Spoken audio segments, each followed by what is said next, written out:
Welcome to Chilakaluripet speed news.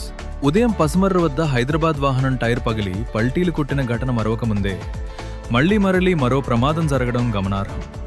వేగంగా వస్తున్న రెండు కార్లు ఎదురెదురుగా ఢీకొని నుజ్జు అయినా ప్రయాణికులు మాత్రం అదృష్టవశాత్తు సురక్షితంగా బయటపడ్డారు. వివరాల్లోకి వెళ్తే చిలకలూరిపేట నుంచి చీరాల వెళ్తున్న స్విఫ్ట్ డిజైర్, చీరాల నుంచి వస్తున్న ఫోర్డ్ కారు పసుమర్రు వద్ద బలంగా ఢీకొన్నాయి. ప్రమాదం తీవ్రత చూరత చూసి స్థానికులు ఉలికిపడినా సేఫ్టీ ఫీచర్స్ మరియు అదృష్టం కొద్దీ కార్లలోని డ్రైవర్లకు, ప్రయాణికులకు ఎలాంటి ప్రాణాపాయం జరగలేదు.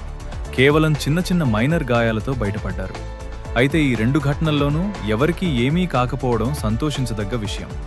మరిన్ని చిలకలూరిపేట వార్తల కోసం బయోలో ఉన్న వాట్సాప్ ఛానల్ని ఫాలో అయి చెక్ చేయండి.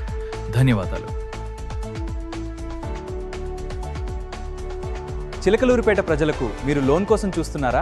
ఇప్పుడే కాల్ చేయండి. Karthikeya loans and consultancy. Personal, business, home, mortgage loan ఏదైనా మాకు కాల్ చేయండి. మేము మీకు ఎల్లప్పుడూ తోడుంటాము.